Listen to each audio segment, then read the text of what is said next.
FM, la première radio panafricaine. من تونس وتحديدا من صفاقس نحييكم، وكل عادة نلقاكم في حلقة جديدة من ماما أفريكا نواصل فيها الحديث مع الخبير المحاسب الكاتب والباحث السيد عبد الرؤوف يعيش. مرحبا سي رؤوف. يعيشك. مرحبا بك. نواصلوا البودكاست هذايا في نفس الإطار اللي حكينا فيه في الحلقة الفارطة المتعلقة، حكينا بالlutte contre la corruption et la fraude. Et aujourd'hui, dans la poursuite de cette amélioration de gouvernance, la transparence et la conformité sont aussi importantes pour avoir un écosystème qui est bien gouverné, on peut dire. Absolument. Donc, comment peut-on construire cette culture de transparence, cet engagement à la conformité, plus particulièrement dans notre pays qui est la Tunisie? Bien. Alors, pour ce qui est de la transparence et de la conformité, le coût de la prévention est toujours nettement inférieur par rapport au coût de la répression, de la sanction. Donc, il faut tout faire pour prévenir et de façon résiduelle sanctionner. Mais lorsqu'on ne fait pas la prévention nécessaire, finalement, la masse de corruption et de fraude est telle que ça échappe à tout contrôle. Donc, le plus important, ce n'est pas réellement la détection, c'est tout d'abord la prévention. La détection des risques pour faire les préventions nécessaires et pour mettre en place les préventions nécessaires. Donc, pour construire cet état de transparence, cet engagement, qu'est-ce qu'on doit faire? Tout d'abord, c'est le plan réglementaire. Il faut dissuader, mais de façon logique.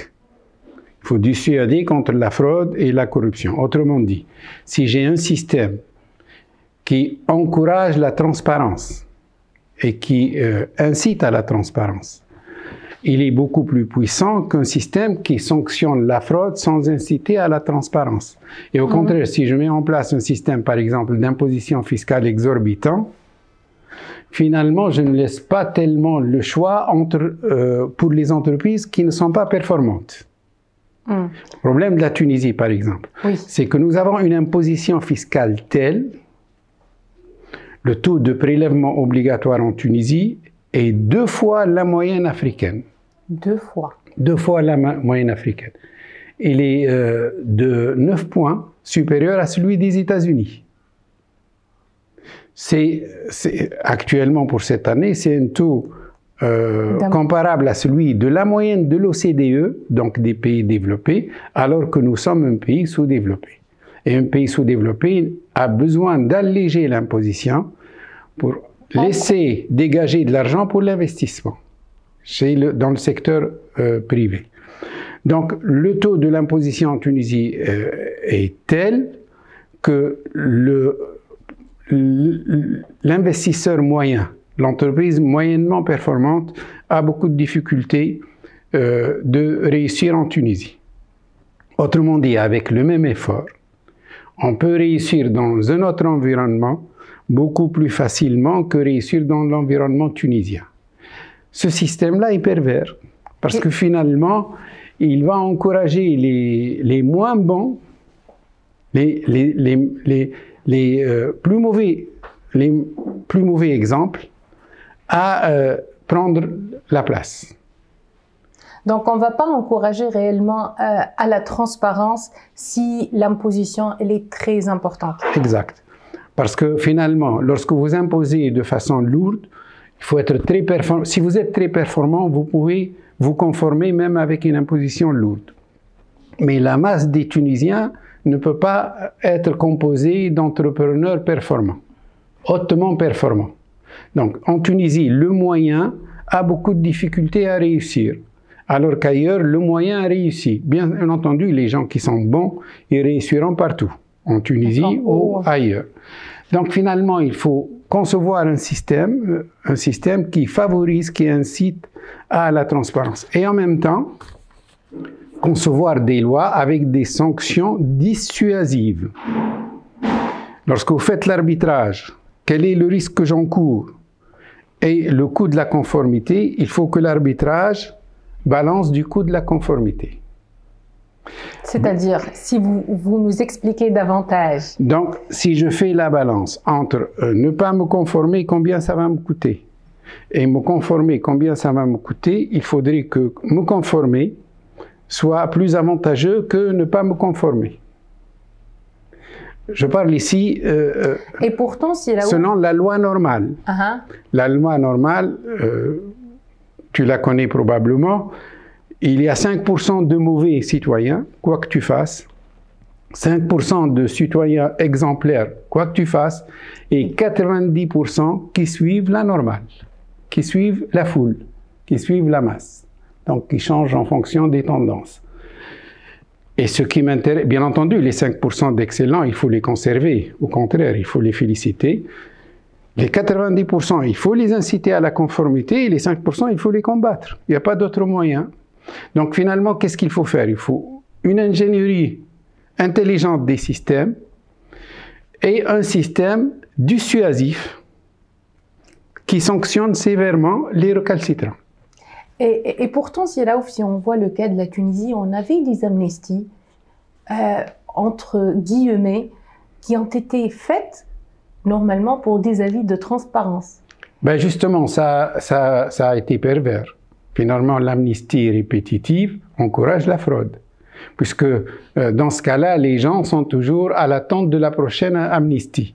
Et à chaque fois qu'ils prennent des risques, ils se disent de toutes les façons, il arrivera une amnistie et on va se conformer à ce moment-là. Silaouf, quand on parle de transparence et de conformité, est-ce que les professions libérales, de manière générale, jouent un rôle très important dans la mise en place d'un système transparent et conforme aux lois, réglementations et même aux best practices? Absolument. Les professions libérales sont supposées, d'ailleurs, ceci est très important, dans le serment professionnel. Dans les pays développés, le serment professionnel comprend une phrase. Il jure de respecter et de faire respecter la loi. Ce que nous n'avons pas dans les serments professionnels en Tunisie. Et là, c'est important quand même. Donc de s'engager à respecter soi-même et faire respecter ses clients la loi. Donc les professions libérales jouent un rôle très important. Les professions libérales dans tous les pays est un secteur d'activité économique important. Et quelle est la relation en fait entre l'expertise comptable et les différentes professions dans l'amélioration de cette conformité et de cette transparence? Alors, pour ce qui est de l'expertise comptable, la profession elle-même, normalement, est construite autour de valeurs. Mais ce n'est pas suffisant. Il faudrait des structures de contrôle et qui mettent en risque les professionnels qui ne respectent pas leurs engagements. Par conséquent, il faut des lois, il faut une culture, développer une culture de transparence et de conformité, et il faudrait que le calcul économique penche pour encourager la conformité. Donc, soit attractif plutôt pour être dans la conformité. Les sanctions sont plus douloureuses, plus et lourdes. Le coût de la non-conformité doit être élevé. Quand est-ce qu'on peut mettre en place dans un pays un coût de non-conformité élevé? Quand la non-conformité est l'exception. Mais si la non-conformité est la règle, il est difficile de sanctionner tout le monde. Mais c'est là où aussi, est-ce que la notion de conformité et non-conformité peut dépendre aussi de la complexité des lois? Oui. Parce que parfois, ne pas être conforme, c'est pas voulu. C'est tellement la loi, elle est complexe ou bien elle est verrouillée que les gens commencent à chercher à satisfaire leur intérêt sans pour autant se conformer à des lois, par exemple. C'est tout à fait vrai. D'ailleurs, quand la loi est très complexe, il n'y a pas besoin de chercher de la fraude. Les gens ne savent pas l'appliquer. D'ailleurs, un des principes à valeur constitutionnelle, c'est l'intelligibilité de la loi. La loi doit être intelligible pour être conforme à la Constitution. Quand la loi est trop complexe, les gens ne savent pas l'appliquer, ils l'appliquent très mal. Et là, quoi que vous fassiez, vous ne pouvez pas avoir des organismes qui pilotent l'ensemble de la population. Finalement, l'État tunisien, il appartient aux Tunisiens.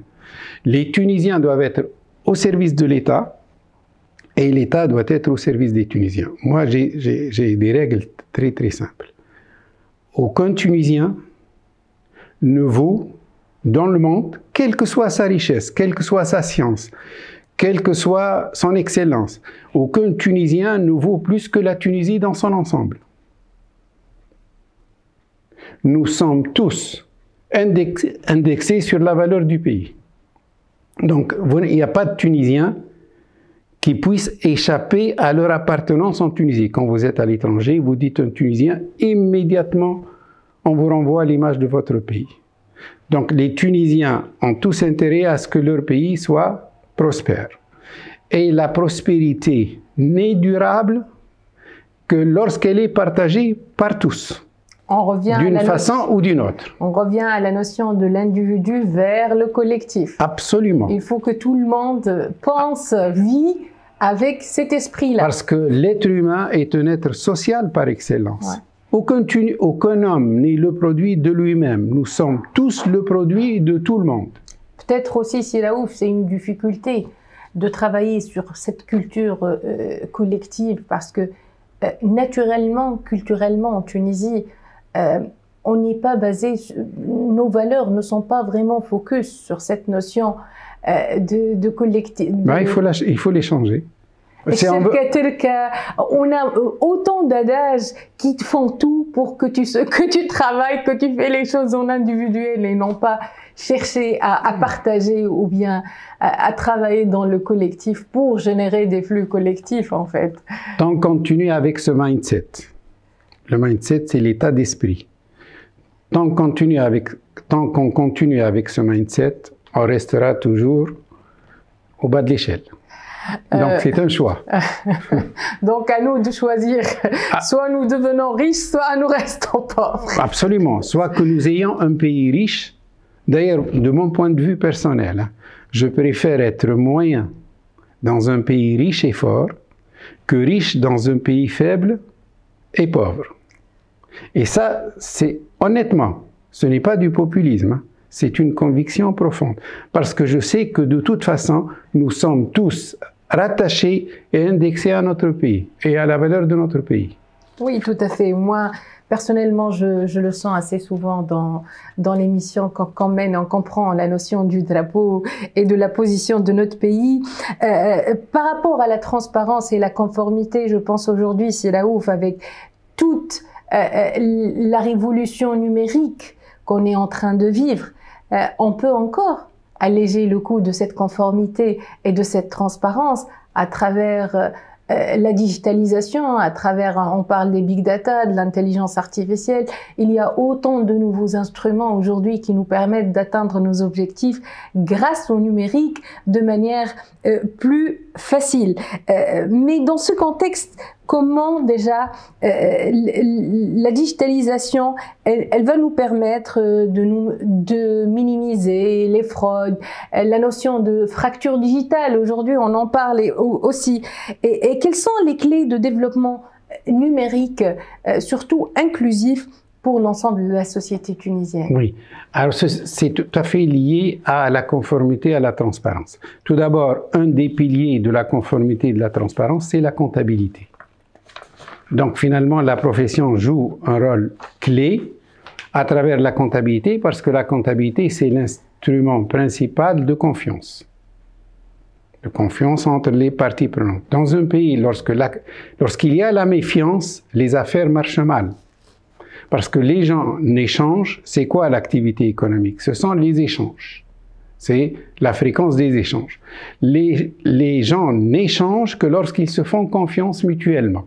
Donc la confiance joue un rôle fondamental pour l'activité économique et pour la prospérité de tout le monde. Ce que le digital va imposer. Avec le digital, sans confiance, il n'y a pas de développement. Le digital est basé sur la confiance. Donc, si les gens ne se font pas confiance, finalement, c'est très simple. Lorsque vous allez acheter une boîte de tomates, si vous n'avez pas confiance, qu'est-ce que vous faites? Il faudrait analyser la tomate qui se trouve dedans. Est-ce qu'il est possible d'acheter une boîte de tomates à chaque fois après l'avoir analysé. C'est impossible, il faut faire confiance. Oui, à la marque ou bien oui, à l'industrie, oui. Aux structures de contrôle, à la sanction éventuelle, etc. Tous ces moyens du SUAD contre la fraude et pour la transparence des indications portées sur le produit. Alors, en matière digitale, il faut que les Tunisiens et tous les pays comparables, les pays du continent, il faut que les gens comprennent que le futur concurrent de l'être humain n'est pas l'être humain. Les hommes auront à faire face ou non pas à faire face, ils seront en concurrence avec les robots. Tout se robotise. Et aujourd'hui, on peut considérer qu'une personne qui n'est pas initiée en matière digitale est un ignorant moderne. Donc même au niveau des systèmes éducatifs, il y a autant de réformes. Système éducatif, de formation, au niveau des médias, à tous les niveaux, il faut préparer les gens au Big Bang qui est en train de se produire, digital, et qui va transformer l'être humain complètement. L'être humain de 2050 ne ressemblera rien à l'être humain de 2023. Donc c'est une affaire de 27 ans. Bon, on s'attend à ce que d'ici 2040, les choses sérieuses commencent à être partagées et démocratisées par tout le monde. Alors, la digitalisation va créer beaucoup de nouvelles contradictions. Alors, vous avez les peuples qui ont réussi leur digitalisation vont pouvoir facilement dominer les peuples qui sont disruptés. Autrement dit, les peuples qui ont échoué en matière de digitalisation, puisque la digitalisation va donner un pouvoir technologique et une puissance extraordinaire au pays. Surtout au niveau aussi de la maîtrise de la data, parce que les technologies te permettent d'avoir des informations. Finalement, la technologie la plus dangereuse, c'est la technologie militaire. C'est quoi la technologie militaire? C'est toute la digitalisation des appareils de combat, les robots qui vont combattre à la place des hommes. Finalement, dans un pays, le corps professionnel le plus exposé à la digitalisation, c'est l'armée. Parce qu'avec une armée classique qui fait face à une armée moderne, technologique, digitale, finalement, le combat ne tient pas. Donc finalement, les gens sont exposés à des risques véritablement très élevés. Il faut dire que ceux qui ne réussissent pas leur digitalisation s'exposent à des risques sérieux. Les entreprises aussi. Les entreprises digitalisées seront beaucoup plus performantes puisque beaucoup de travaux, beaucoup de tâches seront assurées par les robots. Ce que le robot ne sait pas faire, c'est la prise de décision à un certain niveau d'intelligence. D'ailleurs, ce niveau-là, il se rétrécit de plus en plus. Par conséquent, les entreprises qui arrivent à se digitaliser seront beaucoup plus compétitives. Jusqu'à maintenant, on avait toujours dit que la Tunisie a un avantage compétitif parce que les salaires sont faibles. Avec la digitalisation, ça va se renverser. Parce que tout ce qui est digitalisé sera produit en masse plus importante et à un coût moins élevé que le travail humain. Ouais. Les robots, on va les importer, donc au même prix que les pays développés, mais l'entretien en Tunisie le coût de l'entretien sera beaucoup plus élevé que le coût de l'entretien à l'étranger. Donc dans ce cas, on est exposé à de nouveaux risques. Réellement, même de compétitivité. Et si on ne prépare pas les gens, si on n'élève pas en compétence l'ensemble de la population, effectivement, on s'expose à des menaces très sérieuses. C'est pour cela que, certainement, tout le monde a remarqué que la tendance en Europe, c'est le bac à 100%. Pour toute une génération. Autrement dit, si vous prenez le cas de l'Allemagne, du Japon, pratiquement actuellement, ils sont à un bac 100%. Bac ou équivalent bac. Parce qu'on estime que sans bac, les gens auront beaucoup de difficultés pour suivre l'évolution technologique. Parce que la technologie et l'intelligence artificielle vont être partout. Probablement y compris dans le corps humain. Puisqu'on peut implanter des puces et ça permet de contrôler la santé, etc. Donc ça va changer totalement. Et les gens qui vont pouvoir utiliser l'intelligence artificielle seront beaucoup plus intelligents que les autres. Donc, et quand vous êtes plus intelligent, vous êtes plus puissant. Alors, avec le développement des nouvelles technologies, Siraouf, comment on peut générer du développement pour un pays? Oui. Avec tout d'abord, vous utilisez la technologie pour améliorer votre productivité. Qu'est-ce qui fait qu'un pays ait de la croissance? Alors, vous avez les investissements et vous avez l'amélioration de la productivité. Donc, la technologie permet d'augmenter la productivité, donc de tout le monde, et permet de créer plus de valeur. Mais pour cela, vous avez besoin d'une population plus éduquée. Alors, si je prends le cas de la Tunisie, la plus grande menace structurelle pour la Tunisie, elle se situe d'ici 2100, au niveau de la démographie. Alors, selon l'ONU, l'Organisation des Nations Unies, la Tunisie en 2100 aura une population de 13,3 millions. Nous sommes à 12,2. En 2100. Donc la population n'est pas en train réellement d'augmenter? Elle ne va pas augmenter de façon significative. Y compris les Tunisiens qui partiront à l'étranger. Ça va même poser des problèmes de retraite, de financement, de la sécurité sociale et de la retraite. Et là, je suis persuadé que pour la sécurité sociale, on sera contraint à passer à la TVA sociale. Vous parlez beaucoup, Monsieur Raouf, de la TVA sociale. On va en parler lors du chapitre de la fiscalité pour nous expliquer davantage l'idée de la TVA sociale et son importance aussi. Exact. Bien. Donc, finalement, la population tunisienne ne va pas augmenter. Par conséquent, l'augmentation de la quantité de travail est limitée. Et par conséquent, les Tunisiens, comment pourront-ils se développer? C'est en augmentant obligatoirement leur productivité.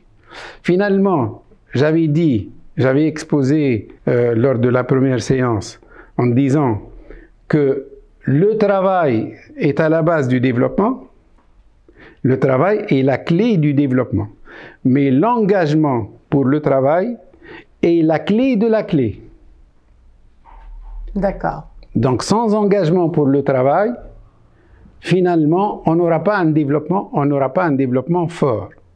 Et l'engagement pour le travail va augmenter la productivité. Les Tunisiens ont besoin d'augmenter considérablement leur productivité et leurs marges de progression sont tellement fortes parce que réellement, nous avons une productivité en dessous de nos possibilités. Donc, on peut avoir une productivité meilleure réellement, même avec les moyens actuels? Facilement. Facilement. Il suffit d'un peu de discipline, de mettre en place des systèmes de contrôle efficaces.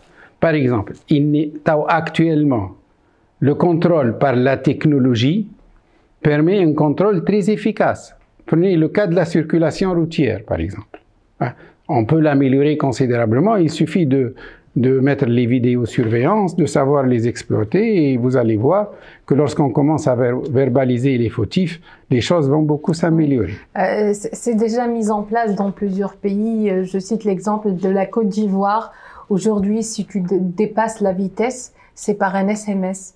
Tu auras un message en te disant que dans telle autoroute, tu as dépassé la vitesse, donc tu as une pénalité de X montant qu'il faut payer, soit déjà même par le téléphone ou bien par virement, ou bien tu peux te présenter aux autorités pour payer ta pénalité.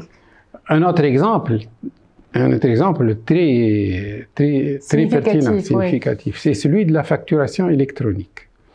L'Italie était connue comme étant un pays de fraude. L'Italie est le premier pays en Europe à avoir mis en place la facturation électronique. Aujourd'hui, l'Italie s'est normalisée. Ouais. Parce que la facturation électronique permet de contrôler 90% des activités des entreprises. Et l'information est immédiatement communiquée à l'administration fiscale. Dans un système de facturation électronique, la facture de vente est une facture d'achat pour le client. Oui, donc, et toutes les factures sont transmises à l'administration fiscale. Donc il y a vraiment une traçabilité, et puis l'administration, une full traçabilité. L'administration peut contrôler avec les moyens informatiques et digitaux l'ensemble des activités. Vous allez dans un restaurant au Canada, avant que vous n'ayez quitté le restaurant, l'administration fiscale est informée que vous avez mangé pour tel montant. Donc, quand ils ont tapé sur la caisse enregistreuse, l'information est immédiatement transmise. Et pourtant, on avait ce type de projet en Tunisie, la notion de facture électronique, la notion de caisse enregistreuse qui aussi, je pense, un projet qui n'a pas réussi à être mis en place. Donc, même la Tunisie avait ses idées, mais probablement dans la mise en place, c'est là où on a vraiment trouvé une difficulté. Oui, certainement. L'idée était bonne, mais les moyens mis en œuvre n'étaient pas adéquats. Et d'après vous, comment peut-on réussir ce type de projet? Est-ce que c'est un problème uniquement de professionnels ou bien un problème d'État ou c'est quelque chose de vraiment partagé entre l'État, les professionnels et les citoyens, ou comment vous voyez les choses? Bon, je pense qu'il y a eu une petite erreur au niveau des caisses enregistreuses. Il ne fallait pas ramener la TVA à 7% pour tout le monde. Il fallait ramener la TVA à 7% pour ceux qui acceptent le système de caisse enregistreuse. 1. 2. Il appartenait à l'administration fiscale de concevoir une application informatique, le programme, et de le fournir à tous les opérateurs. Donc, il ne fallait pas donner la liberté de développer des programmes au niveau des prestataires, donc des contribuables. Et le programme doit être celui de l'administration fiscale. Il y a des moyens pour améliorer le comportement des contribuables de façon significative. Par exemple, le fait d'obliger les entreprises à transmettre le fichier informatique de leur écriture. Ce qui se fait ailleurs. Hein. Ça permet à l'administration fiscale d'améliorer considérablement Mais dans ce cas, il faut avoir autant de compétences informatiques qui sont aussi combinées avec les compétences techniques et métiers pour pouvoir vraiment réussir ce type de contrôle. Absolument. Donc finalement, le développement à ce niveau-là a deux piliers. Les ingénieurs, dans ce cas-là, les ingénieurs informatiques et autres, et les experts comptables. Il faudrait que l'administration fiscale recrute en nombre significatif des experts comptables pour pouvoir contribuer au développement de la transparence fiscale. Je pense après cette série d'épisodes, on comprend mieux la complexité et la difficulté de cette notion de développement qui s'avère encore plus difficile. Les acteurs, également le rôle de chaque acteur et les secteurs et la culture. Il y a autant de choses à vraiment restructurer, revoir, à réfléchir pour vraiment arriver à atteindre les objectifs. Rien n'est simple. Et tout est projet. Finalement, on nous oppose souvent, ça coûte de l'argent, ce qui est vrai. Mais lorsque ce que ça va rapporter est supérieur à ce que ça coûte, l'investissement est toujours rentable. C'est le retour, le ROI, c'est le retour sur les investissements. Voilà, lorsqu'on investit dans la restructuration et l'amélioration de l'efficacité de l'administration fiscale, ça va rapporter beaucoup plus que ce que cela coûte. Et puis, ça va surtout apaiser l'activité économique et améliorer la qualité de la concurrence.